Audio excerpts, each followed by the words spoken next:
6장 10절 말씀 한 목소리로 받도록 하겠습니다. 마태복음 6장 10절 말씀입니다. 한 절 한 목소리로 받습니다.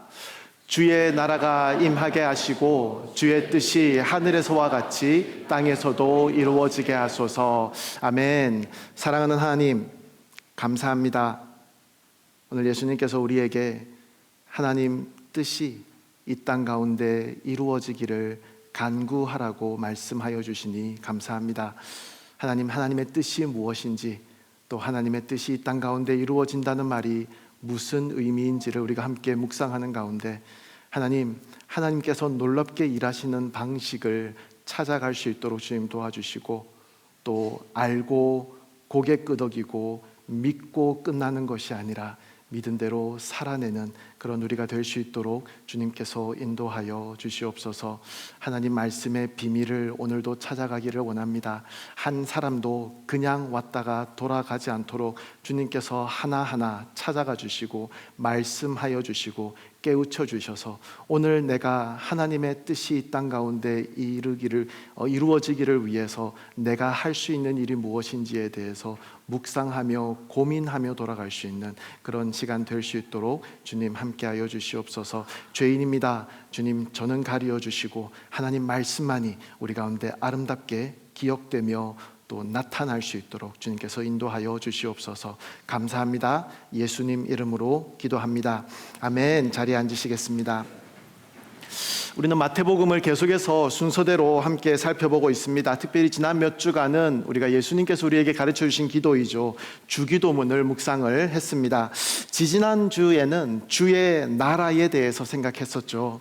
그리고 오늘은 주기도문 네 번째 시간입니다. 주의 뜻이 하늘에서와 같이 땅에서도 이루어지게 하소서. 오늘 말씀은 하나님의 뜻에 대해서 말씀하는 구절입니다. 이 하나님의 뜻이 땅에서 이루어지기를 간구해야 한다라고 예수님 말씀하시는데요, 흥미롭게도 하늘에서 이루어지는 하나님의 뜻과 비교하여서 말씀하고 있습니다.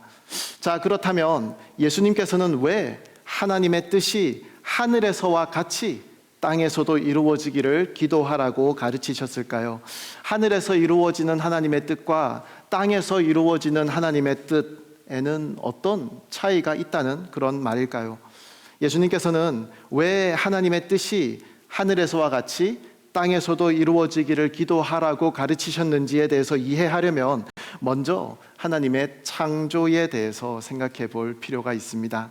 하나님은 하늘의 세계와 땅의 세계를 창조하셨습니다. 태초에 하나님이 천지를 창조하셨습니다. 이 두 세계는 서로 다른 영역의 세계이지만 동일한 목표를 가지고 창조되었습니다. 그 목표는 바로 하나님의 영광을 드러내는 것입니다. 하늘의 세계는 영적인 것들을 통해서 하나님의 영광을 드러내고, 이 땅의 세계는 이 세상의 모든 것들, 이 물질적인 것들, 이 자연 세계, 이 모든 것들을 통해서 하나님의 영광을 드러냅니다.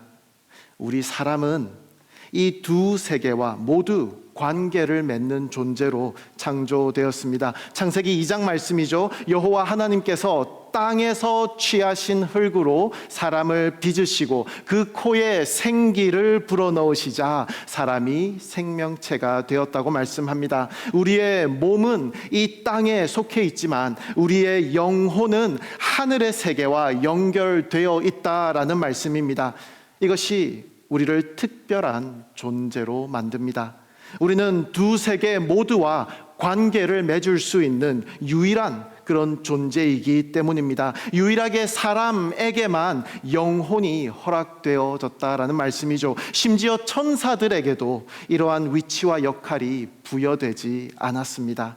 하나님께서는 우리에게 하늘의 세계에서 일어나는 일들에 대한 이해를 가질 수 있도록 하나님 말씀을 우리에게 주셨고, 이 땅에 속해서 살아가는 우리들에게 하늘에서와 같이 땅에서도 하나님의 뜻을 이루고 하나님께 영광을 돌리도록 우리를 창조하셨다라는 말씀입니다. 그러나 우리 인간은 이 땅에서 하나님께 반역하고 죄를 선택했죠. 예수님께서 하나님 나라를 이 땅에 가져오셨지만 여전히 하나님의 통치를 거부하는 사람들이 있습니다. 사실 하늘의 세계에서도 이런 반역의 사건이 있었습니다. 하지만 우리가 하나님 말씀을 통해서 아는 것은 하나님께서 이 모든 반역한 천사들을 물리치셨고 그 타락한 천사들은 하늘에서 쫓겨났다라는 것입니다. 요한계시록 12장 뿐만이 아니라 이사야 14장, 에스겔 28장, 에베소서 4장 성경 곳곳에서 우리에게 말씀해 주시는 그런 내용입니다. 그래서 하늘의 세상은 이제 하나님의 뜻이 아무런 장애물 없이 온전하게 이루어지는 나라가 되었다라는 것입니다. 하지만 우리가 살아가는 이 땅의 세계는 여전히 하나님의 거룩한 통치를, 하나님의 뜻을 거부하는 사람들이 있는 그런 세상이지요. 그래서 하나님은, 예수님께서는 하나님의 뜻이 하늘에서와 같이 땅에서도 이루어지기를 기도하라 라고 가르치시는 것입니다. 이것은 하나님의 완전한 다스림이, 하나님의 뜻이 이 땅 가운데 임하기를 구하는 그런 기도입니다.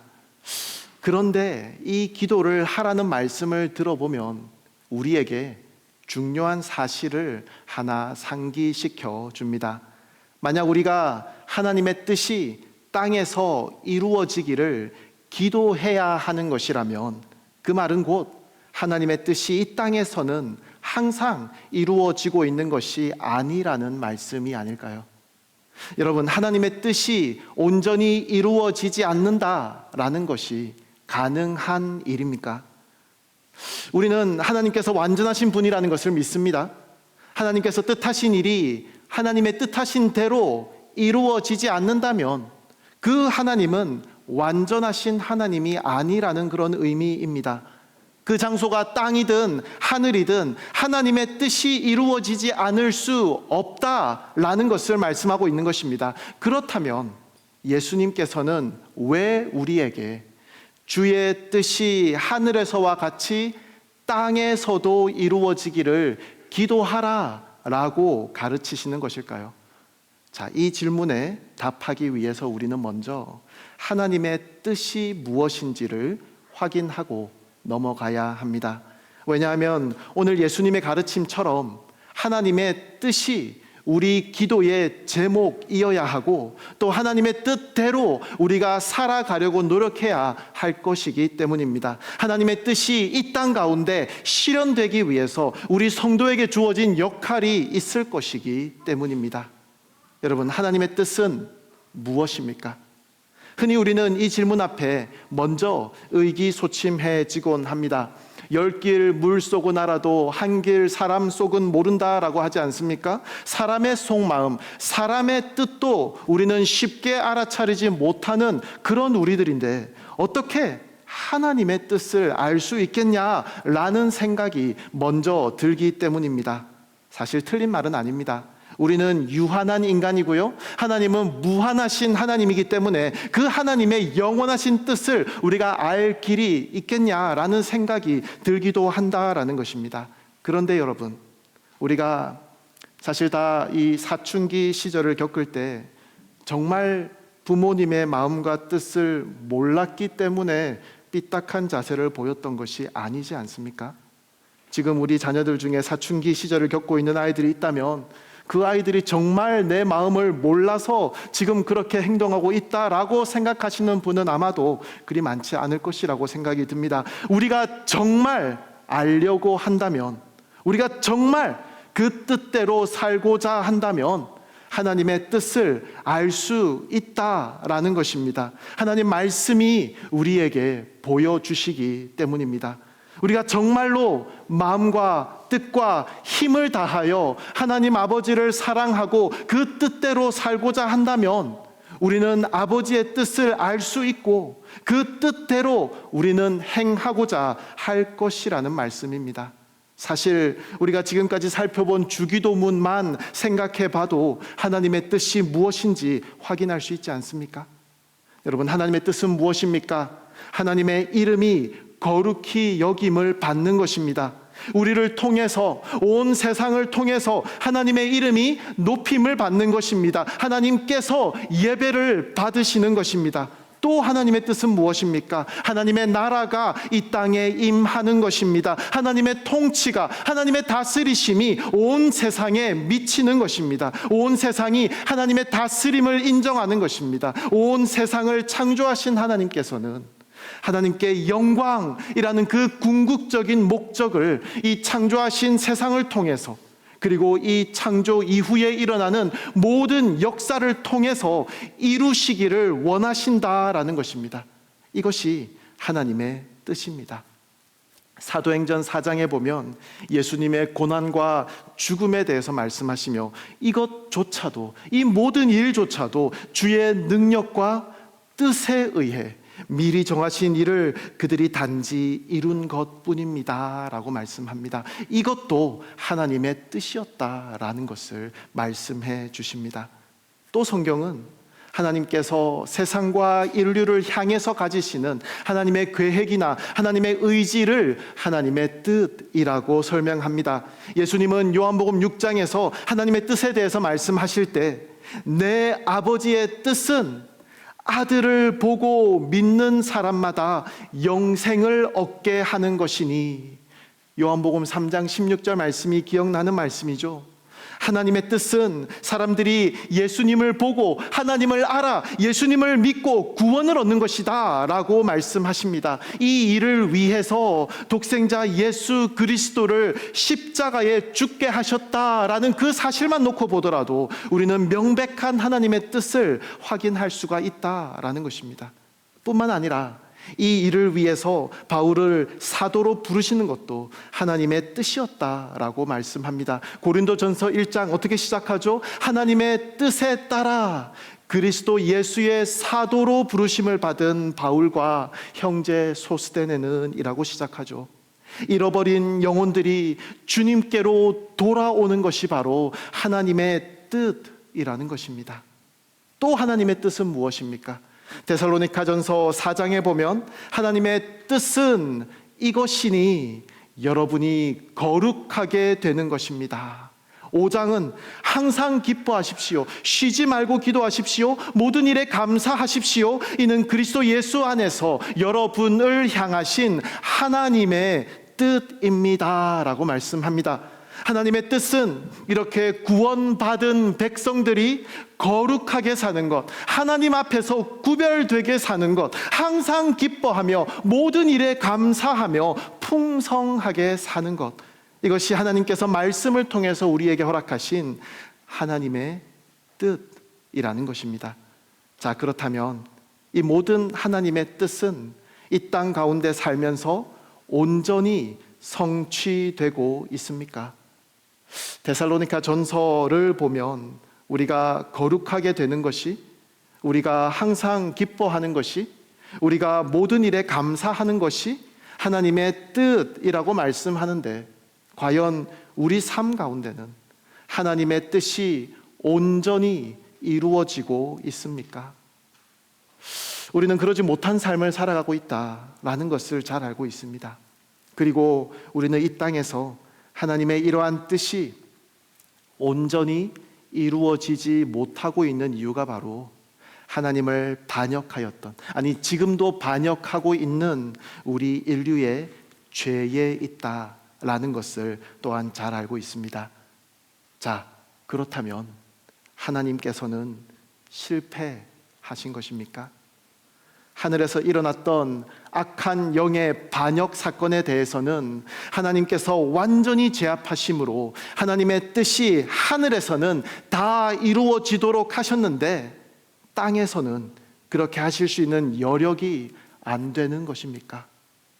사랑하는 여러분, 하나님의 뜻은 결코 패배하지 않습니다. 하나님의 뜻은 결코 패배하지 않았습니다. 하나님께서는 이사야 55장에서 이렇게 선언하십니다. 내 입에서 나가는 말도 내가 원하는 것을 이루고 내가 보낸 사명을, 개역 개정 성경에서는 나의 기뻐하는 뜻을 성취하지 않고는 허사로 내게 다시 돌아오는 일이 없을 것이다. 하나님께서 섭리하신 일, 하나님의 뜻, 하나님께서 품으신 그 하나님의 뜻은 하나도 땅에 떨어지지 않고 다 성취될 것을 여호와라는 하나님의 이름을 걸고 하나님께서는 이사야에게 선언하여 말씀하십니다. 우리는 그 이유를 다 알 수 없지만 하나님의 영원하신 그 섭리 안에서 하나님께서는 창세 전에 이미 우리를 위해 죽으시고 부활하실 예수 그리스도를 통하여 무너진 이 세상을 다시 회복하실 것을 계획하셨습니다. 그리고 이 땅에 오신 예수님께서는 하나님의 뜻이 하늘에서와 같이 이 땅에서도 이루어지게 하기 위해서 이 땅을 회복하시는 일을 시작하셨다라는 것을 우리는 알고 있습니다. 이것이 복음입니다. 그리고 예수님께서는 철저하게 하나님의 뜻의 성취를 위해서 이 땅을 살아가셨습니다. 예수님께서 이 땅에 오신 것은 섬김을 받으려는 것이 아니라 세상 사람들을 섬김으로 하나님의 뜻을 이루기 위함이었습니다. 마가복음 10장에 보면 인자 역시 섬김을 받으러 온 것이 아니라 섬기러 왔고 많은 사람들을 구원하기 위해 치를 몸값으로 자기 생명을 내어주려고 온 것이다 라고 말씀하십니다. 우리는 이것이 하나님의 뜻이었다는 것을 알고 있습니다. 그리고 하나님의 뜻을 이루기 위해서 예수님께서는 이 땅에 오셨다라는 것도 우리는 지금 확인하고 있는 것입니다. 그 아들을 보내셔서 우리를 우리의 죄에서 구원하시고 하나님과의 깨어진 그 관계를 회복하게 하는 것, 이것이 바로 하나님의 뜻이었다라는 것입니다. 우리를 영원한 멸망에서부터 구원하시기 위해서 단지 우리가 과거에 지은 죄만을 위한 것이 아니라 과거와 현재, 미래의 모든 죄를 사하시기 위해서 십자가의 단번에 죽으심으로 감당하는 것이 예수님에게 주어진 하나님의 뜻이었다라는 것입니다. 우리는 이 사실을 예수님의 그 이름에서도 알 수 있습니다. 예수라는 이름은 여호와는 구원이시다라는 그런 뜻이며 임마누엘은 하나님이 우리와 함께 계시다라는 뜻입니다. 이 이름들은 예수님이 구원을 가져오고 하나님과의 관계를 회복시키기 위해 이 땅에 오셨다라는 사실을 우리에게 보여줍니다. 또한 그리스도라는 호칭은 예수님이 하나님께서 보내신 기름 부음 받은 구세주이심을 의미합니다. 죄에서 우리를 구원하기 위해 보냄을 받으신 분이라는 그런 뜻이죠. 예수님께서는 바로 이 하나님의 뜻을 성취하기 위하여 하나님이심에도 불구하고 사람의 몸을 입고 이 세상에 보냄을 받으셨습니다. 그리고 하나님의 뜻에 완벽하게 순종하는 삶을 사셨습니다. 예수님의 궁극적인 사명은 우리의 죄를 위해 우리의 죄를 대신하여서 십자가에서 죽으시는 것이었습니다. 겟세마네에서 예수님은 기도하십니다. 누가복음 22장이죠. 아버지여, 만일 아버지의 뜻이면 내게서 이 잔을 거두어 주십시오. 그러나 내 뜻대로 하지 마시고 아버지의 뜻대로 되게 하십시오. 여기서 잔은 예수님이 십자가에서 감당하셔야 할 그 고난을 가리키는 것이라는 것을 우리는 알고 있습니다. 예수님께서는 우리가 구원받을 수 있는 유일한 길을 아셨기 때문에 하나님의 뜻에 기꺼이 순종하셨던 것입니다. 예수님의 죽음을 통해 예수님은 우리의 죄에 대한 형벌을 대신 받으셨습니다. 사도 바울이 고린도후서 5장에서 말한 것처럼 하나님께서는 죄를 알지도 못하신 분에게 우리 대신 죄를 짊어지게 하셨습니다. 이는 우리로 그리스도 안에서 하나님의 의가 되게 하시려는 것입니다. 그리고 부활을 통해서 우리가 하나님과 화목할 수 있는 길을 열어주셨습니다. 만약 십자가가 없었다면 예수님의 모든 가르침과 기적과 사랑은 아무 의미가 없었을 것입니다. 왜냐하면 우리의 궁극적인 문제, 죄가 여전히 해결되지 않았을 것이기 때문입니다. 십자가는 하나님께서 창조 세계를 회복하시고 죄의 문제에 빠져 있는 우리를 다시 하나님께로 돌아오게 하시는 하나님의 뜻, 그 하나님의 계획의 중심이었다라는 것입니다. 죄에 대한 문제를 해결하는 것뿐만이 아니라 예수님께서는 잃어버린 자들을 구원하시려는 하나님의 뜻을 성취하기 위해서 이 땅에 오셨습니다. 요한복음 6장 말씀인데요, 예수님께서 이렇게 말씀하시죠. 내가 하늘에서 내려온 것은 내 뜻이 아니라 나를 보내신 하나님의 뜻을 이루려는 것이기 때문이다. 나를 보내신 분의 뜻은 그분이 내게 주신 모든 사람들 중 한 사람도 잃지 않고 마지막 날에 그들을 다시 살리는 것이다.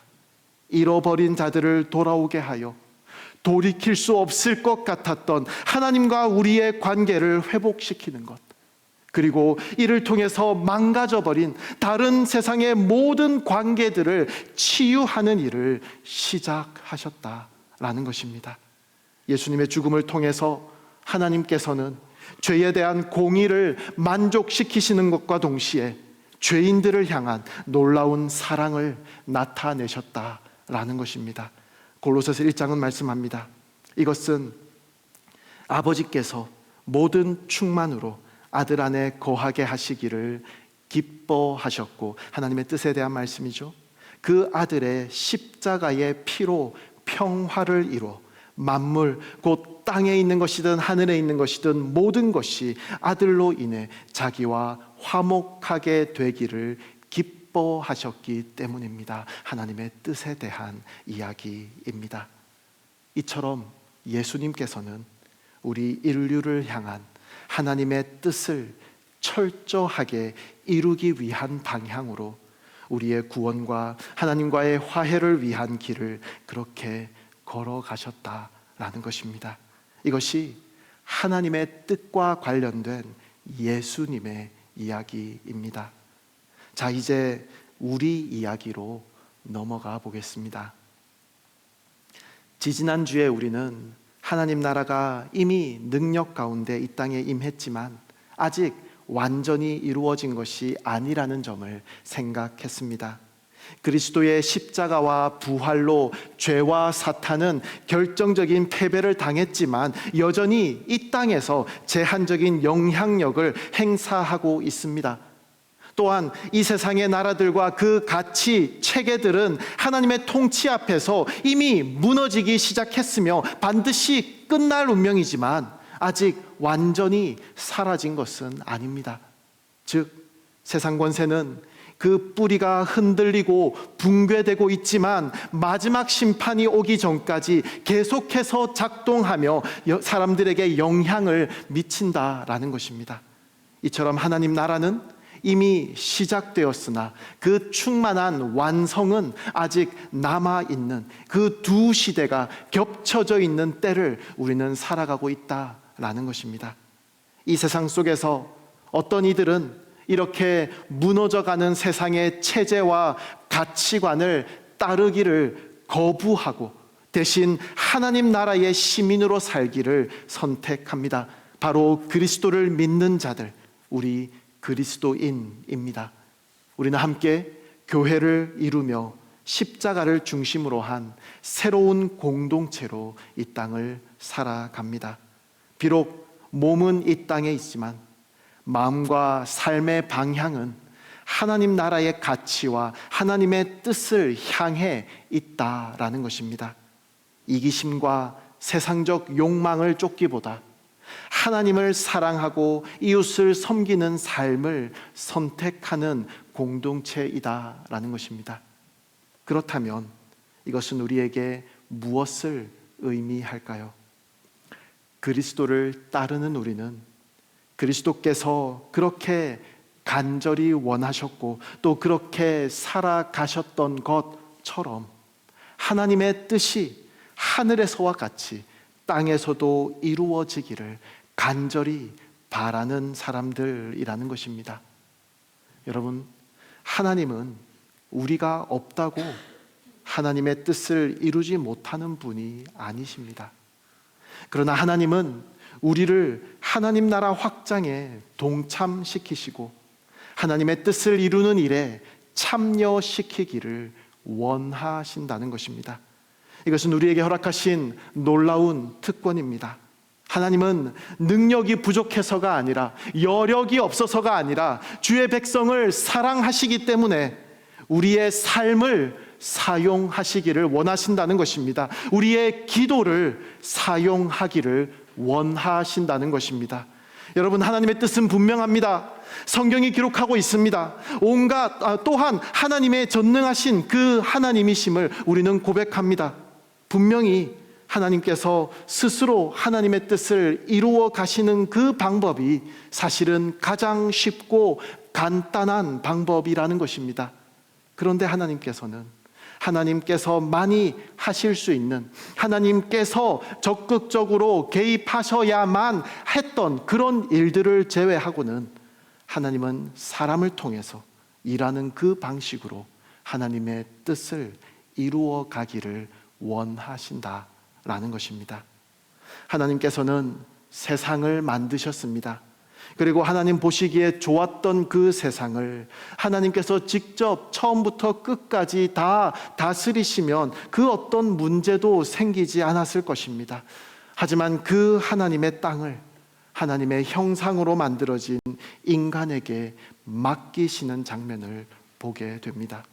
이를 통해서 세상을 다스리시기로 선택하셨다라는 것입니다. 땅도 주시고 햇빛도 주시고 씨도 주시고 다 주시지만 하나님의 형상으로 창조된 이 인간이 경작함으로 열매를 맺도록 그런 방식으로 하나님께서는 일하신다라는 것입니다. 성막과 성전을 만들 때도 그렇습니다. 하나님께서 그 거하실 처소를 스스로 만드시면 가장 쉽고 또 가장 웅장하게, 가장 효과적으로 만들 수 있을 것입니다. 하지만 설계도를 주신 이후부터는 은사를 가진 사람들을 모집해서 자원하는 사람들로 하여금 필요한 물질을 드리고 필요한 재능을 들여서 그들을 통해서 하나님의 거할 성막과 성전을 만드는 그 방법을 하나님께서 선택하셨다라는 것입니다. 하나님께서 세상을 구원하시는 방법도 이와 동일합니다. 아브라함을 부르시고 그 아브라함의 후손들을 통해서 하나님을 세상에 알리시고 또 세상을 구원하시는, 굉장히 더디지만 사람과 함께 이루시는 그런 길을 하나님께서 선택하셨다라는 것입니다. 물론 우리가 할 수 없는 일들에 대해서는 하나님께서 직접적으로 개입하셔서 일하십니다. 예수님께서 성육신 하셔서 십자가를 지시는 그런 일들은 직접 감당하십니다. 하지만 그 이후에는 바로 그 구원의 복음을 선택하신 자들이 믿게 하시고 그 믿은 사람을 통해서 복음이 전달되어 이 세상으로 퍼져나가도록 하는 방식으로 하나님께서는 우리를 통해서 일하시기로 선택하셨다라는 것입니다. 교회를 세우실 때에도 하나님께서 직접 세우시면 완벽한 교회가 만들어질 텐데 예수님께서는 너무나도 평범한 제자들을 부르셔서 그 교회를 세우시고 흠 많고 약점 많고 또 실수 많은 우리 같은 사람들을 부르셔서 교회를 세우는 일을 맡기셨다는 것입니다. 그러다 보니 2000년이 넘는 시간이 흐르면서 어떤 때는 정말로 아름다운 하나님의 영광이 교회에서 찬란하게 빛났던 그런 시절도 있었지만 또 어떤 때는 교회가 교회다운 역할을 제대로 해내지 못했던 갈팡질팡, 우여곡절, 이런 시절도 존재했던 것입니다. 하지만 하나님께서는 이런 부족한 우리를 통해서 하나님의 교회를 세워가시는 그런 방식을 선택하셨다라는 것입니다. 우리로 하여금 주의 뜻이 이루어지기를 간구하게 하시는 것은 기도라도 하라라는 그런 말씀이 아니라 우리의 기도를 통해서 일하시겠다는 하나님의 의지를 보여주시는 것입니다. 예레미야 29장 말씀을 보면 하나님께서 이렇게 말씀하십니다. 여호와의 말이다. 내가 너희를 위해 갖고 있는 계획들을 내가 알고 있으니 그것은 평안을 위한 계획이지 재앙을 위한 것이 아니며 너희에게 미래와 소망을 주기 위한 것이다. 하나님의 뜻, 우리에게 평안을 주고 소망을 주는 것이 하나님의 계획이고 하나님의 뜻이라는 것입니다. 그런데 그냥 그렇게 이루시면 되지 않습니까? 그런데 그 다음 절에 이렇게 말씀하십니다. 그러면 너희가 나를 부르고 와서 내게 기도할 것이고 나는 너희 말을 들을 것이다. 너희가 너희의 온 마음으로 나를 찾을 때 너희가 나를 찾고 나를 발견할 것이다. 우리를 향한 그 하나님의 뜻이 간절히 구하는 우리의 기도를 통해서 이루어질 것이라고 말씀하는 것입니다. 또 있습니다. 에스겔 36장에 보면 그러면 나 여호와가 무너뜨려진 것을 재건하고 황무지에 다시 나무를 심었음을 너희 주변 남아있는 민족들이 알게 될 것이다. 나 여호와가 말했으니 내가 그렇게 할 것이다. 하나님의 뜻을 분명하게 우리에게 밝혀 보여주십니다. 그리고 이어서 말씀하기를 나 주 여호와가 이렇게 말한다. 이스라엘 족속을 위해서 이것을 해주도록 그들이 다시 한 번 더 간청하게 할 것이다. 내가 백성을 양떼처럼 많게 할 것이다. 이스라엘 백성들의 기도를 요청하는 것입니다. 이스라엘 백성들의 기도를 기다리시는 것입니다. 사랑하는 여러분, 하나님의 뜻이 이 땅 가운데 임하기를 간절히 기도할 수 있는 우리 낮아진 교회가 되기를 소원합니다. 하지만 기도하는 것에서 멈추지는 않아야 할 것입니다. 주의 뜻이 하늘에서와 같이 땅에서도 이루어지게 하소서라고 기도하도록 우리를 부르시는 예수님께서는 하나님께서 일하시는 이 독특한 방법을 깨달아서 바로 우리가 이런 역할을 감당해야 한다라는 것을 우리에게 알려주시고 그러한 삶으로 우리를 초대하시는 예수님의 부르심이다라는 것도 우리가 기억해야 한다는 것입니다. 바로 우리를 통해서 하나님의 뜻이 이루어지기를 원한다는 그런 말씀이라는 것입니다. 우리가 하나님의 일에 참여하는 한 가지 중요한 방법은 복음을 전하는 것입니다. 이것이 하나님의 뜻입니다. 하나님의 백성들이 주님께로 돌아오는 것을 하나님께서는 원하신다라고, 이것이 하나님의 뜻이라고 하나님께서 말씀하셨습니다. 로마서 10장은 우리에게 말씀합니다. 그러므로 믿음은 들음에서 나고 들음은 그리스도의 말씀에서 납니다. 사람들이 들어보지 않았다면 어떻게 믿을 수 있겠습니까? 누군가 전하지 않는다면 어떻게 들을 수 있겠습니까? 복음을 전하는 것은 하나님의 뜻이 이 땅에서 이루어지도록 돕는 가장 급하고 중요한 길 중 하나입니다. 우리에게 주어진 삶의 현장에서 나의 삶을 다스리는 분이 바로 하나님이라는 것을, 나의 삶의 목적과 동기와 이유가, 내가 걸어가는 삶의 방향이 예수님이라는 것을 우리가 세상으로 알게 하는 것, 우리가 세상으로 보게 하는 것, 이것이 우리를 빛으로 부르신 하나님의 의도라는 것을 기억할 수 있기를 원합니다. 사랑하는 여러분, 우리는 무엇을 위해 살고 있습니까? 우리의 삶이 어떠한 업적이나 인정이나 사람들의 박수로 가득 차 있다 하더라도 그것이 이 세상을 향한 하나님의 뜻을 이루는데 아무 도움이 되지 않는다면 그것은 영원이라는 시간을 바라보는 우리에게 무슨 의미가 있을까요? 반대로 큰 재능이나 부나 영향력이 없다 하더라도 우리에게 주어진 작은 자리에서 하나님의 뜻이 이루어지도록 기도하고 섬기는 삶을 살아간다면 그 사람의 삶은 하나님 보시기에 참으로 의미 있는 삶이 된다는 것을 기억할 수 있기를 원합니다. 진정으로 의미 있는 삶이란 하나님의 뜻을 이루는데 자신을 드리는 삶입니다. 하나님은 우리에게 시간과 재정과 기회와 모든 것을 주셨습니다.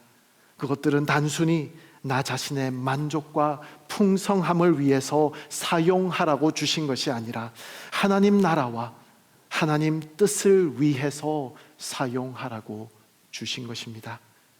우리는 세상에 존재하기 시작할 때부터, 아니죠, 세상에 존재하기 전부터 분명한 목적을 가지고 있었음을 기억합니다. 하나님을 영화롭게 하고 하나님을 영원히 즐거워하는 것, 이 세상에서 하나님의 빛을 비추며 살도록 우리를 불러주셨다라는 것입니다. 우리가 가는 모든 곳에서 하나님의 뜻과 하나님의 이름과 하나님의 영광을 비추는 삶을 살아가시기 바랍니다. 영원하지 않은 것만 쫓다가 우리 인생을 허비하지 않기를 바랍니다. 대신 하나님 나라를 위해서 살기를 원합니다. 하나님의 뜻이 우리 삶에서, 이 세상에서 아름답게 이루어지기를 간절히 기도하며 사랑으로 우리 삶에 허락하신 사람들을 섬기며 또 그들에게 예수님을 이야기하며 예수님을 보여내는 삶을 살아갈 수 있기를 원합니다. 이것이 진정으로 가치 있는 삶이라는 것을 인정할 수 있기를 원합니다. 나는 예배자입니다. 찬양을 함께 부르도록 하겠습니다.